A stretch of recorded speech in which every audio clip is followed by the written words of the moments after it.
Good morning, everyone, and welcome to the Finance Magnets London Summit 2019. My name is Michael Pearl. I'm the Director of Content at Finance Magnets. We're extremely excited and honored to have you all here. So we have ahead of us a packed day of panels, presentations, keynote speeches, and many surprises.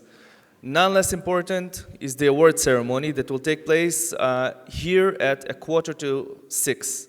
You're advised to plan ahead and to secure a spot at the ceremony. So, we're moving on to the first panel, which is the payments panel. One of the key components of a broker's day-to-day work is the ability to successfully handle clients' funds, to receive deposits and issue withdrawals. However, the basic practice is becoming very complex, with a multi-tiered clearing process and mostly stringent regulations. To make sense of all that, we have four executives from leading payments companies, led by Finance Magnets' David Kimberly. David, please. Morning, everyone, and thanks very much for coming. I see some familiar faces in the audience, which is always good. So I have four very talented payment executives with me this morning, so I'd like to welcome them on stage, and they can then introduce themselves. So guys, if you want to come up. Hi, good morning, everyone. My name is David Bagshaw. I work for CardPay. I've got over 18 years' experience in the payment industry. Try and keep that one quiet. I've worked for companies such as PayPal and Sage and helped them grow into international payment companies and doing the same at CardPay. Thank you. Hi everybody, good morning. My name is Rafael Tetro, Senior Vice President at SafeCharge. I've been working for the company for the past 8.5 years, dealing specifically with financial services brokers, and mostly dealing with that specific industry. Good morning everyone. My name is Jasper Groeman, Business Development Director for WorldPay. I'm heading up the team, what we refer to as gaming and trading within WorldPay.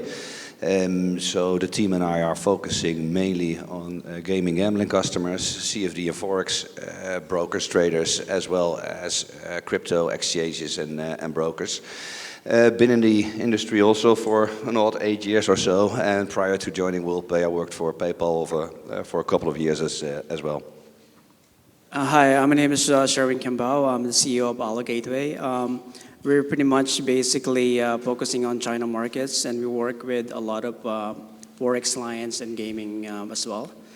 We started back in 2013, and yeah, we've have like 6+ years of processing experience. Great. So, Rafael, if I can start with you, I think everyone in the audience would like to know what if you're an FX or CFD broker, should be the main deciding factors you're looking for in a payments provider? Well, I think there are many different factors. It's very difficult to basically fine-tune it to a specific number of factors, but at least the main factors are, I would say, first of all, you should work with providers that allow you to work not only with them as a payment provider, but has a full stack approach, meaning they allow you to connect to their existing providers in addition to what they offer. It's very important to work with a provider that allows you to process payments not only with cards, but also with what we call in the industry alternative payment methods, e-wallets, bank transfer, prepaid cards, etc., etc. And to work with a provider that also implements all of the new features that the card schemes, Visa and MasterCard, implements. So, for example, if you work with an acquirer or a payment service provider that is implementing the new features that Visa just launched during the last few years, like Visa Direct, which are instant payouts, Visa tokenization, or MasterCard automatic billing updater. These are all features that it's very important that you work with a provider that allows you to use those features, due to the fact that you'll be able to elevate your processing volumes by implementing those very important and valid features. Okay. Jasper, do you have anything to add? Yeah, but I think as in any industry, what you should look for is ultimately what the customers of our merchants are, their preferences are. So make sure that you have the preferred local payment methods that are allowed in this industry to be offered. And I think, it's not only money in, but also money out. So as you just rightfully referenced, how you make that flow as seamlessly as possible. So I would look for a party that combines all those functions and features and can advise you in the ever-changing regulation landscape. And ideally, because we all are extremely busy in implementing any of the stuff that we need to do. So ideally, I would look for a partner with one single technical integration that facilitates all those products and features. Sure, and maybe to go with what you said, and David, you can probably comment on this.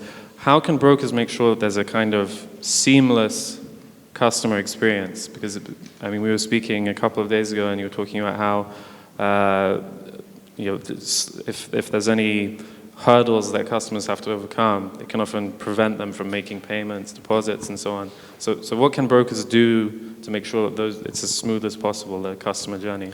Yeah, that's right. So I think the key thing is making sure that the user experience is really as seamless as possible, because if you're adding any additional steps in terms of the checkout process, then this can lead to customers leaving your site. So it's really important that the user experience is really optimized and working with your payment provider to understand those particular hurdles is really key. We've all understood with part of PSD2 is SCA and how that can affect that journey, that additional step and process that could be there in terms of authentication of the transaction. So actually, when you look at some customers in retail where you've got things like one-click checkout and they see how the conversion rates really improve sharply, dramatically, that can also relate to the FX industry as well. So really looking at something that we've been doing with customers as well as looking at A/B testing. Localized payment methods is really important, and also look at localized acquiring solutions as well, because there's nothing worse than if you've got international customers and they don't see the payment type that they're recognized to pay with. Again, that leads to cart abandonment as well. So it's really important that you work with your payments provider, that they understand and they're experts in those areas.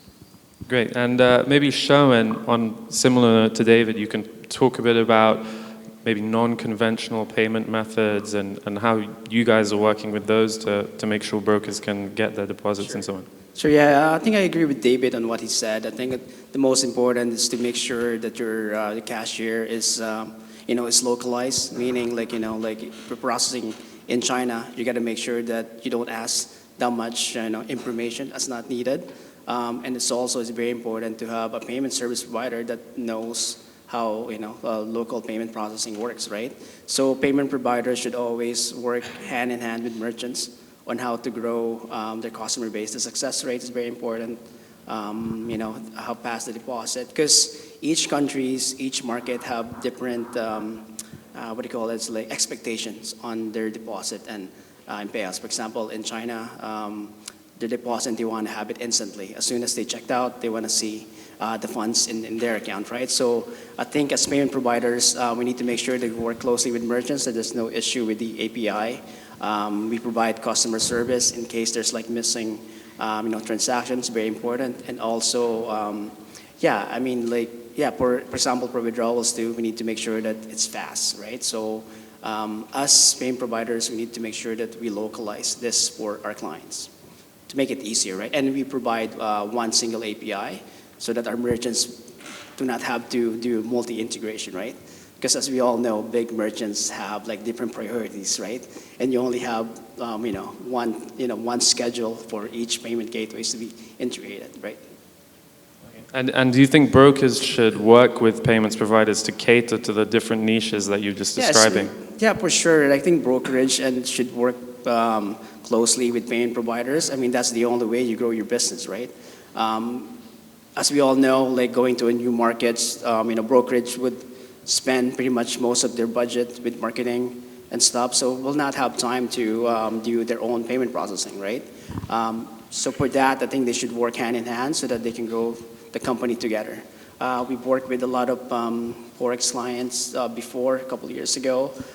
They started with small volume, and then we closely worked with them, ironing out some issues. But now, yeah, we see the growth, like both us and their sides as well.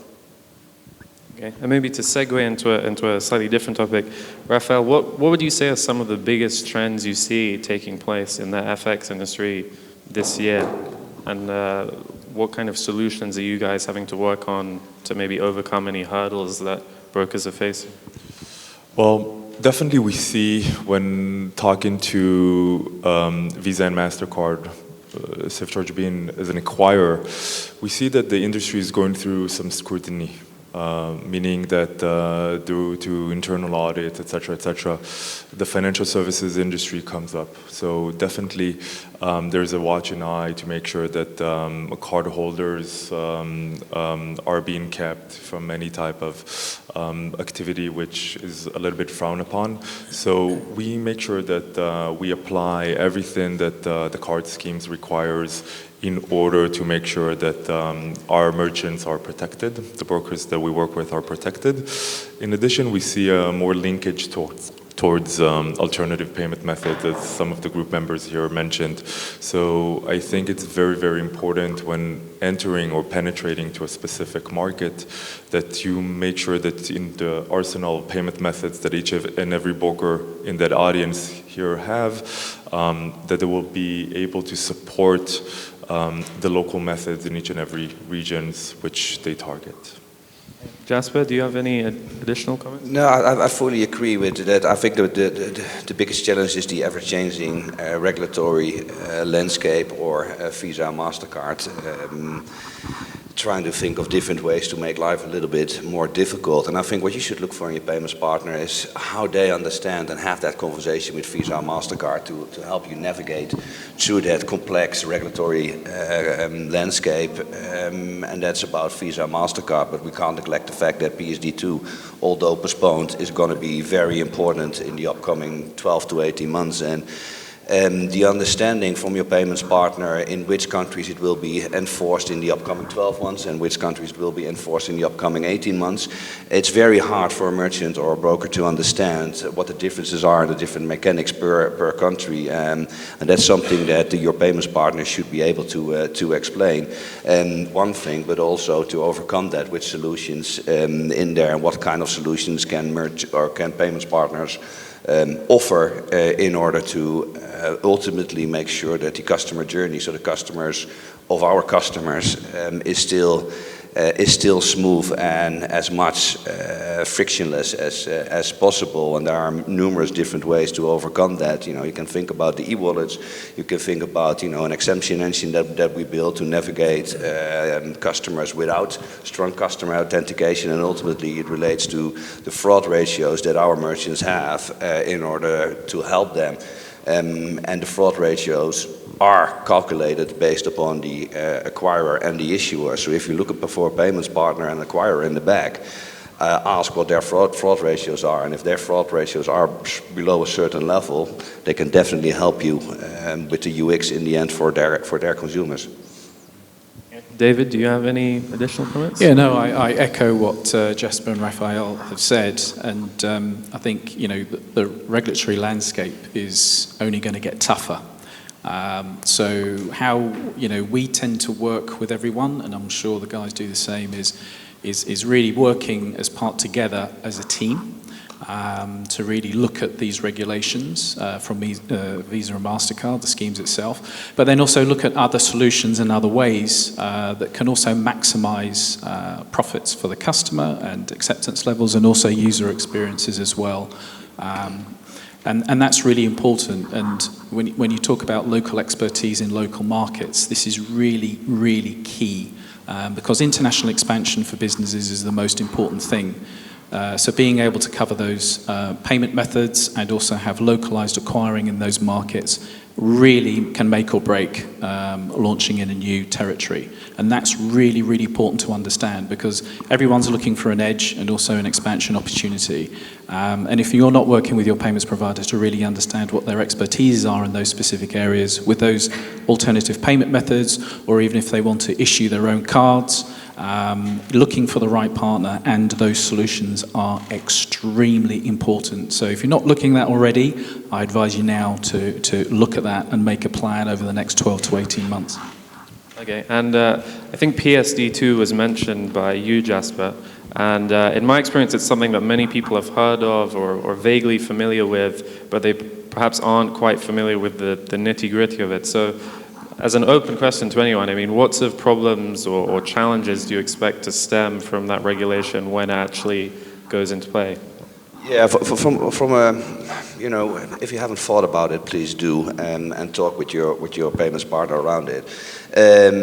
First of all, it got postponed. Another 12 to 18 months, depending on the country's appetite and the issuer's adoption in there. So it's very difficult to understand when it will be enforced actually. But let's say, you know, in the next 12 months it will throughout Europe.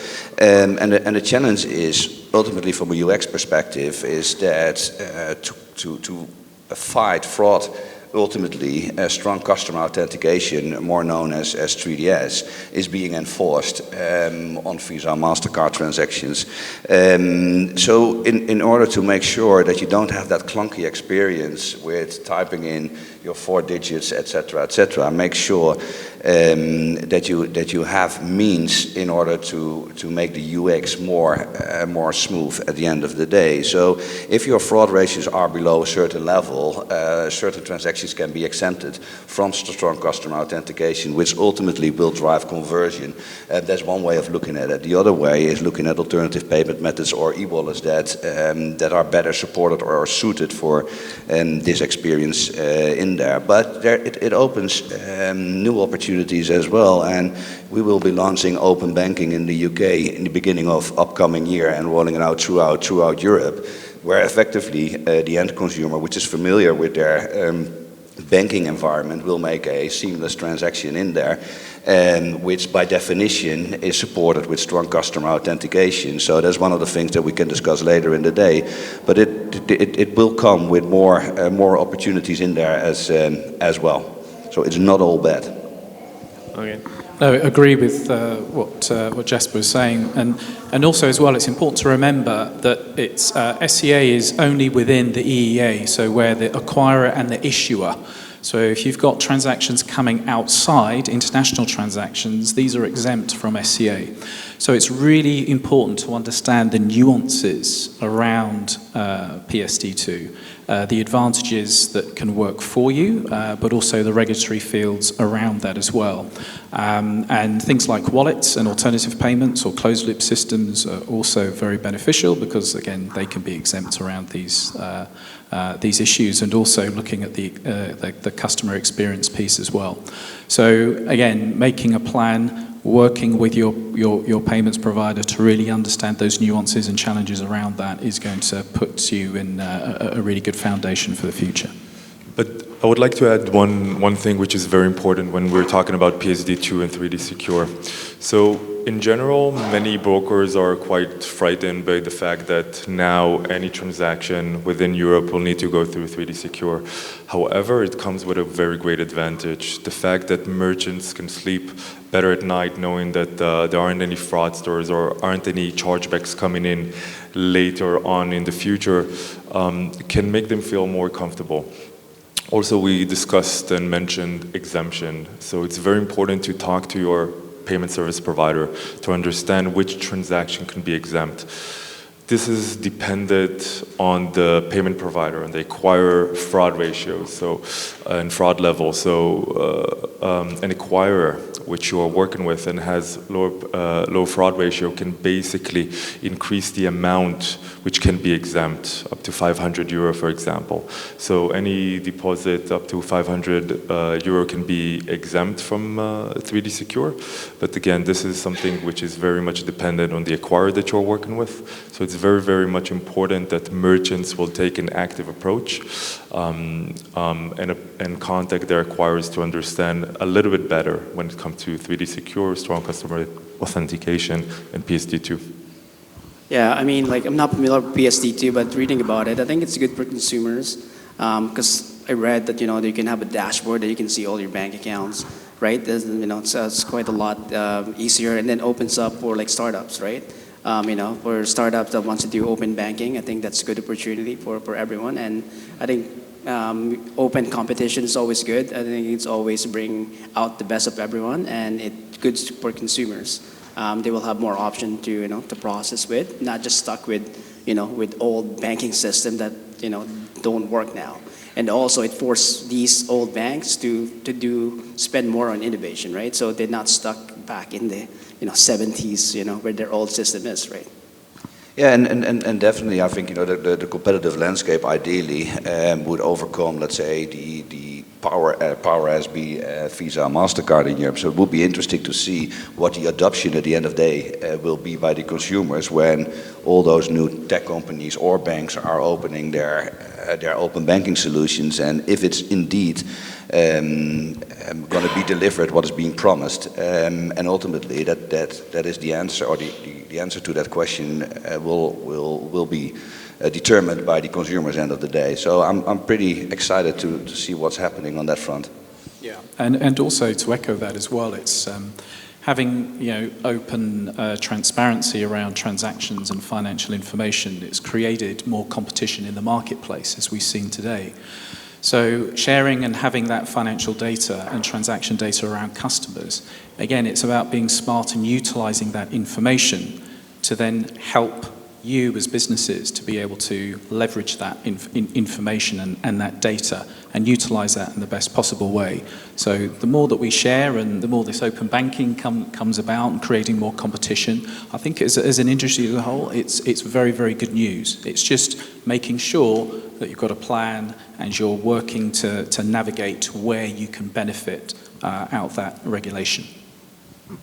I think we only have about 5 minutes left, so if there are any questions from the audience, it'd be, now's the time to ask. But if not, we will just keep speaking. So are there any questions? Okay, so we will just keep speaking. Such an exciting area like payments, no question. I'm really surprised. Okay, so I think something that was touched on towards the beginning of the conversation was like customer experience and how that can increase deposits. But another aspect of that is perhaps customer loyalty. So perhaps Sherwin, do you think there's any connection or any quantifiable connection between how smooth the customer journey is and how loyal your customers are to your company? Yeah, definitely. I mean, like, you know, like if I'm a new client, then I try this payment option. If it doesn't work, that will throw me up, and then I will get to different, you know, different company, right? So I think payments and broker, yeah, I mean the loyalty of customer relies on the payments, how fast you can get the deposit and how fast you can get the payouts. Without those two, and then it doesn't make sense because loyalty is because of the payments, right? I mean, they will not stick to you because every broker have the same products. The only difference between them is like how good is your customer service and how good their payments team.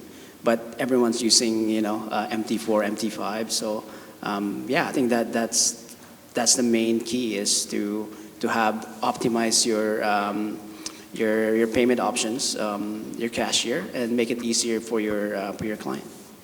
Yeah, and tying into customer loyalty, we've done some research on some data specifically around Visa Direct, of, you know, faster payments. So obviously it's ramping up, you know, making the payment into the broker. So therefore it can be used on the platform. But at the end of the day, at some point, consumers want to have a payout as well. So we took the difference in there between OCT, which is the original credit transfer, the older version of Visa Direct from Visa, and compared it with Visa Direct. effect in itself. And what we see after, the positive effect was on the payments after that going into the platform.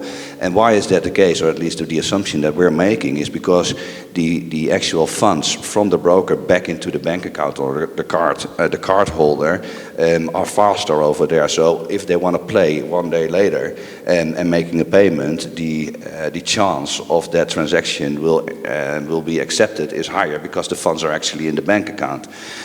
So we see a positive effect as well of those new functions and feature. And ultimately, if the acceptance rate is higher, you have a satisfied customer at the end of the day. I think also that it's very important to note that when we're talking about what are the advantages of working with the right payment partner. So when we talk about the trader eventually and what they experience, it's super important, and we can easily now go through some examples on how the trader will see and feel at home when they are logging into a specific broker and going into the cashier. So let's assume now that I'm a trader and I made a past deposit in a specific broker. And all of a sudden, I see that the cashier is presented in my own local language. So the payment provider who is hosting the payment page, for example, is hosting the payment page in their own local language. In addition, they are presenting me with their own local payment methods which are relevant to my country. Also, they remember the preferred payment methods which I previously made deposit in. So all of these things are simple things that basically, from a technology perspective, makes the trader feel as if they are a VIP trader, and basically the broker engages them when it comes not only to the trading platform, but also when it comes to making a deposit. Yeah, they're all very good points, and to your point, Raphael, as well. Customization is really important because that makes the user experience really come to life. So localization of language, localization of payment types is super important. So being able to work with your payment provider to establish that is key. And then also as well looking at other things and other areas in terms of being able to take deposits and also payouts as well through the cashier. So one of the things is also recurring transactions, because also recurring transactions is actually exempt from SCA as well. So that's part of listed on PSD2 as well. So being able to offer that seamless customer experience combined with the localization of user experience and payment types will really optimize your business and profits. So again, that's something that we've been doing with a lot of our payment brokers is looking at A/B testing and utilizing that in local markets as well, which is really important. Yeah, and to your point, David, not so much for recurring, but remembering the card details, account on file for recurring customers.